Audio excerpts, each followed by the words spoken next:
Beginilah nasib anak-anak DN Aidit setelah ayahnya hilang. Begitulah cerita yang akan diulas dalam video ini. DN Aidit yang dimaksud adalah Dipa Nusantara Aidit, Ketua Partai Komunis Indonesia, PKI. Seperti diketahui, setelah G30S PKI gagal, nasib Aidit berakhir tragis. Sempat jadi buruan tentara, kemudian tertangkap, lalu setelah itu dieksekusi mati oleh pasukan TNI AD pimpinan Kolonel Yasir Hadibroto di daerah Boyolali. Namun hingga kini tidak jelas di mana makamnya. Lalu bagaimana nasib anak-anak dari ketua PKI tersebut setelah ayahnya itu menghilang dan jadi buruan tentara? Nina Herlina, seorang sejarawan dari Universitas Padjadjaran, dalam artikel berjudul Tatar Sunda Digoncang Konflik Sosial Politik, yang dimuat dalam buku Malam Bencana 1965 dalam Belitan Krisis Nasional Bagian 2 Konflik Lokal, sedikit menyinggung soal nasib anak-anak DN Aidit setelah peristiwa gerakan 30 September gagal total.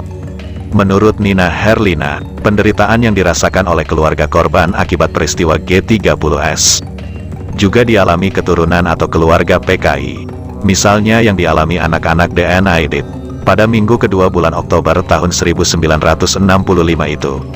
3 anak laki-laki DN Aidit dijemput dari sekolah mereka di Jakarta dan diungsikan ke rumah pamannya di Bandung.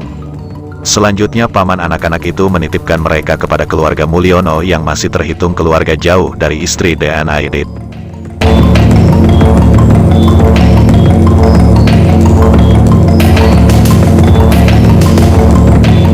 Sementara 2 anak perempuan yang sulung dan adiknya sedang bersekolah di Moskow dan selanjutnya pindah ke Beijing. Menurut Nina Herlina, ketiga anak laki-laki DN Aidit mendapat kehidupan yang baik. Diberi pendidikan di sekolah terbaik di Bandung, yaitu di SMP dan SMA Santo Aloysius.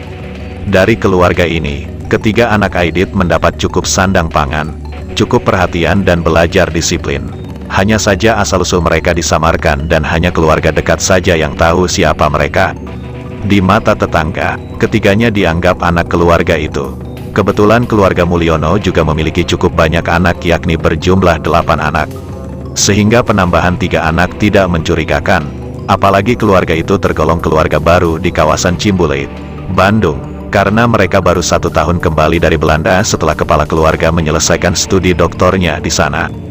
Kesibukan ketiga anak DN Aidit itu dalam bersekolah dapat membantu ketiga anak itu melewati masa-masa sulit dan mengatasi penderitaan mereka.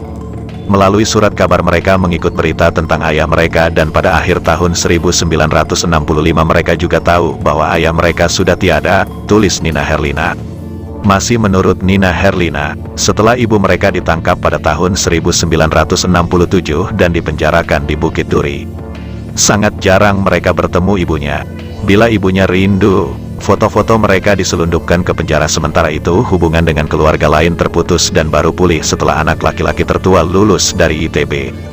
Sementara mengutip buku Aidit, 2 Wajah Dipa Nusantara, yang disusun tim Tempo, dikisahkan, pada malam 30 September tahun 1965, Sutanti bertengkar keras dengan DN Aidit, suaminya, Tanti. Demikian dia dipanggil, ingin suaminya tetap tinggal di rumah dan tidak mengikuti kemauan para penjemputnya. Ketika itu, Aidit dijemput orang berpakaian tentara, tetapi Aidit memilih pergi. Menurut Tempo dalam buku yang disusunnya, 3 hari setelah malam kelabu itu, Tanti atau Sutanti menghilang dari rumah meninggalkan 3 anak lakinya yang masih kecil. Belakangan baru terungkap, Sutanti menyusul Aidit suaminya ke Boyolali dan bertemu Bupati Boyolali yang juga tokoh PKI. Tak lama di Boyolali, Sutanti kembali ke Jakarta dengan cara menyamar. Sutanti dan Bupati Boyolali itu pura-pura menjadi suami istri. Agar aksi penyamaran ini sukses, 2 orang bocah kemudian diambil sebagai anak angkat. Demikian menurut cerita kata Ilham Aidit, salah satu anak DN Aidit. Suami istri palsu ini kemudian mengontrak sebuah rumah di Cirende, Jakarta. Sandiwara itu sukses berbulan-bulan, sampai akhirnya para tetangga curiga, karena bupati ini selalu bilang "inji-inji" kepada istrinya. Sikap 2 anak angkat juga mencurigakan. Mereka tidak pernah manja kepada 2 orang tuanya. Dari situ, keduanya ditangkap.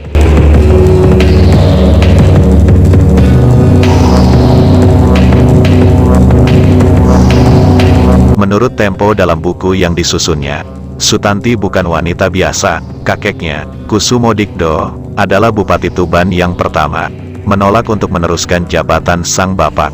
Ayah Tanti, Mudikdo memilih merantau ke Medan.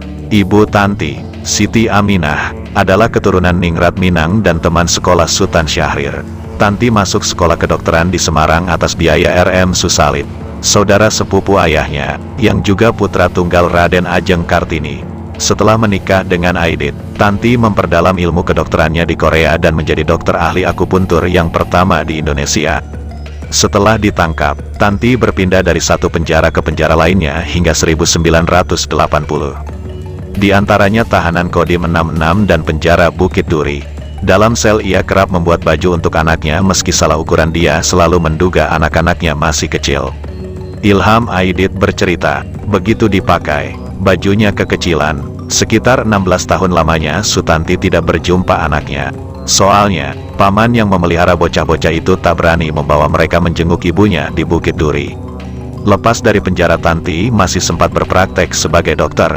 Setelah 9 tahun sakit-sakitan, Sutanti meninggal pada tahun 1991.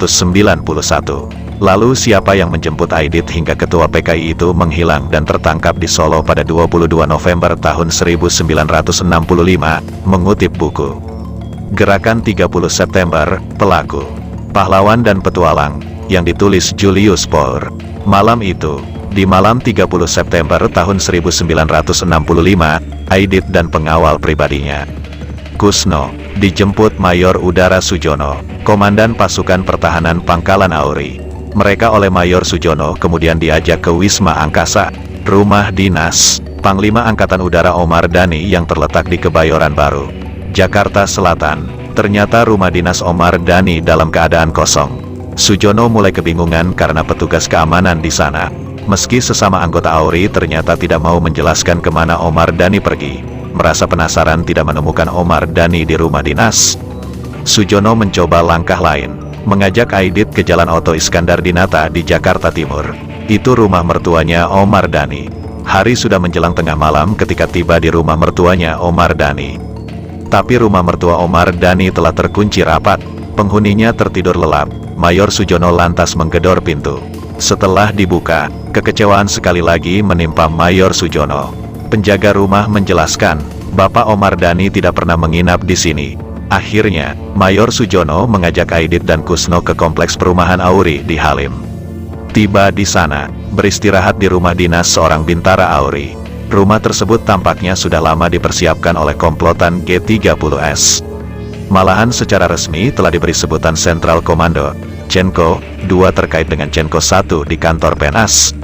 Tempat para tokoh komplotan pada malam tersebut mempersiapkan diri sebelum berangkat melakukan operasi penculikan. Menurut Julius Poor, dalam sidang Mahkamah Militer Luar Biasa, Mayor Udara Sujono mengemukakan versinya. Menjelang tengah malam tanggal 30 September, dia diperintahkan Brigadir Jenderal Suparjo menjemput Aidit dan Jenderal Pranoto di rumah Syam. Dari kantor PNAS dia naik mobil Deparlu. Dikemudikan Sersan 1 Udara Mulyono, salah seorang pengawal Subandrio. Mobil tersebut ditinggal di Halim tempat pesawatnya tinggal landas, karena Subandrio melakukan kunjungan kerja ke Sumatera. Dalam kesaksiannya, Sujono mengungkapkan, selama dalam perjalanan, kami mendapat beberapa pertanyaan dari Menko Aidit. Yang masih kami ingat, antara lain, beliau akan dibawa kemana? Kami jawab ke Halim. Kemudian beliau menanyakan, rumah siapa? Kami jawab, rumah anak buah saya. Beliau lantas menanyakan mengenai tank dan panser yang akan diusahakan Kolonel Latif untuk ikut dalam gerakan. Apakah sudah siap? Kami jawab tidak tahu. Ditanyakan juga, berapa jauh letak rumah yang akan beliau tempati dengan landasan? Kami jawab, kurang lebih 2,5 kilometer. Bagaimana keamanannya? Aman, karena letaknya dekat pos penjaga pangkalan. Lalu setelah selesai mengantar Aidit, pukul 4:30 pagi, Mayor Sujono berangkat ke markas Komando Operasi Koops, Pangkalan Udara Halim Perdana Kusuma, tempat Omar Dhani menginap. Kembali dia kecewa karena kedatangannya di sini juga ditolak. Mayor Udara Wiliarto, ajudan merangkap dokter pribadi Omar Dhani, mengatakan, Panglima pesan, beliau minta dibangunkan pukul 6.00. Sekarang waktunya masih belum sampai.